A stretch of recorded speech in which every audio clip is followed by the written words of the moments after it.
Hi, welcome back to Cat's Kentucky Corner. I'm Katrina. Today I'm doing something a little different. I'm going to read a story. We have probably seen the movie and maybe read the book, but it is The Polar Express. Now, teachers, we are getting so close to that finish line. We've just got a couple more days, or at least by the time I'm filming this, it's a couple more days. We're just trying to survive, right? So maybe you can take a moment for yourself, read your email, do something you need to do, and maybe, just maybe, the kids will get quiet and listen to this story. On Christmas Eve, many years ago, I lay quietly in my bed. I did not rustle the sheets. I breathed slowly and silently. I was listening for the sound. A sound my friend told me I would never hear, the ringing of the bells of Santa's sleigh. There is no Santa, my friend had insisted, but I knew he was wrong. Late that night I did hear sounds, though not of ringing bells. From outside came the sounds of hissing steam and a squeaking metal. I looked through my window and saw a train standing perfectly still in front of my house.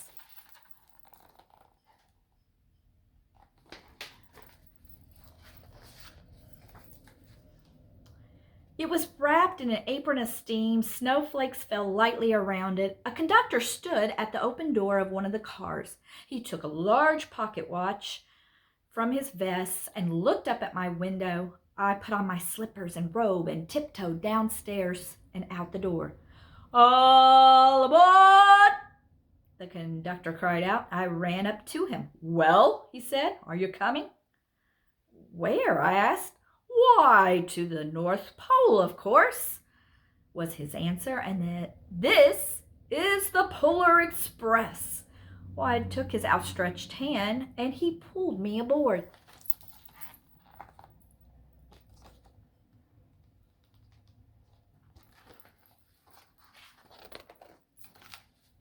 The train was filled with other children, all in their pajamas and nightgowns. We sang Christmas carols and ate candy with nougat centers as white as snow. We drank hot chocolate as thick and rich as melted chocolate bars. Outside, the lights of towns and villages flickered in the distance as the Polar Express raced northward.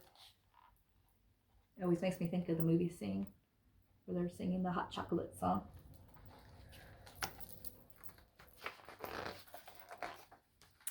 Soon, there were no more lights to be seen. We traveled through the cold, dark forests where lean wolves roamed and white-tailed rabbits hid from our train as it thundered through the quiet wilderness.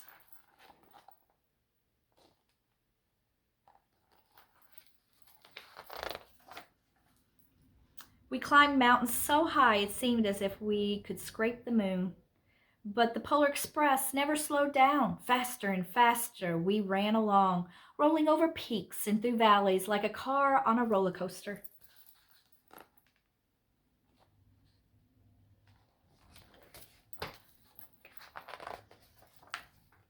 The mountains turned into hills, the hills to snow-covered plains.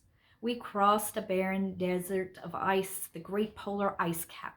Lights appeared in the distance. They looked like lights of a strange ocean liner sailing on a frozen sea.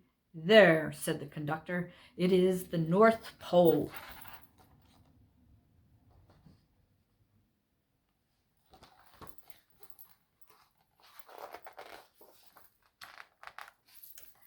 The North Pole, it was a huge city standing alone at the top of the world, filled with factories where every Christmas toy was made.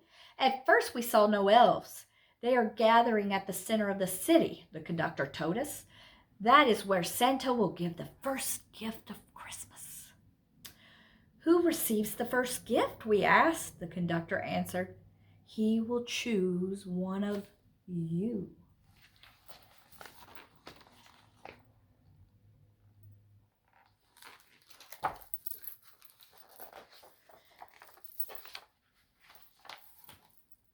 "Look!" shouted one of the children. "The elves!"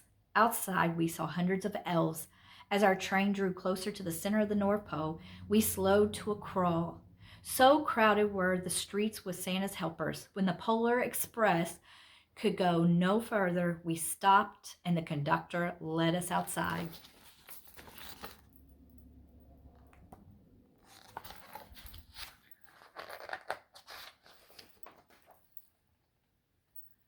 We pressed through the crowd to the edge of a large open circle. In front of us stood Santa's sleigh. The reindeer were excited.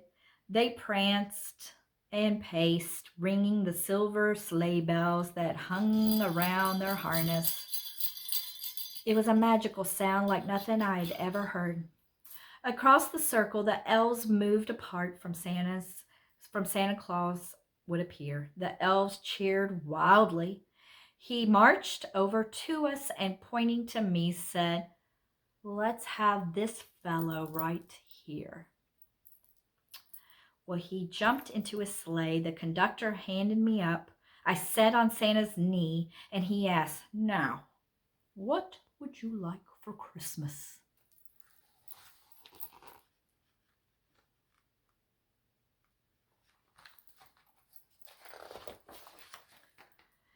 I knew that I could have any gift I could imagine, but the thing I wanted most for Christmas was not inside of Santa's giant bag.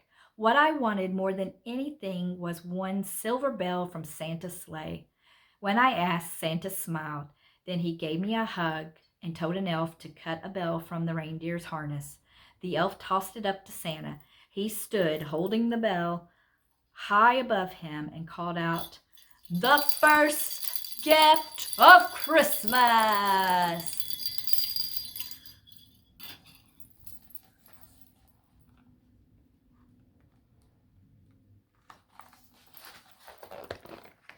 A clock struck midnight as the elves roared their approval.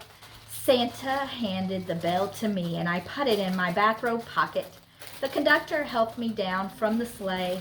Santa shouted out the reindeers' names and cracked his whip. His team charged forward and climbed into the air. Santa circled once above us and disappeared in the cold, dark polar sky. If you hear rustling down here, it is my cats playing, so sorry about that.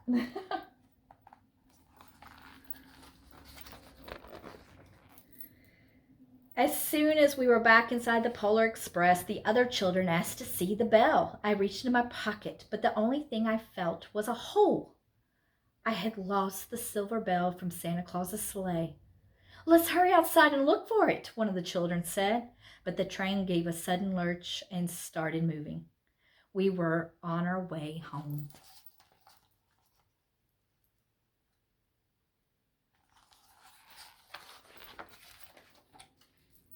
It broke my heart to lose the bell. When the train reached my house, I sadly left the other children. I stood at my doorway and waved goodbye. The conductor said something from the moving train, but I couldn't hear him. "What?" I yelled out. Well, he cupped his hands around his mouth. "Merry Christmas!" he shouted. The Polar Express let out a loud blast from its whistle and sped away.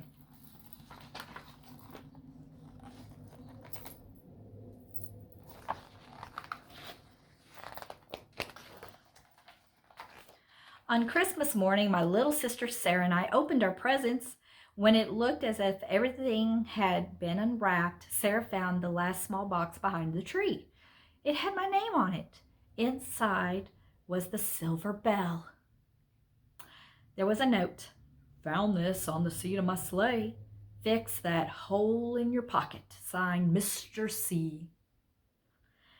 I shook the bell. It made the most beautiful sound my sister and I had ever heard.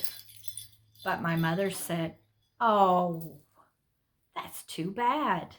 "Yes," said my father, "it's broken." When I'd shaken the bell, my parents had not heard a sound.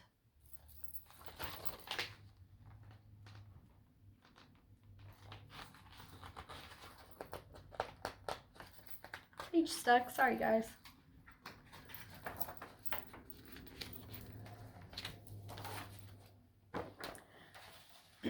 At one time, most of my friends could hear the bell, but as years passed, it fell silent for all of them.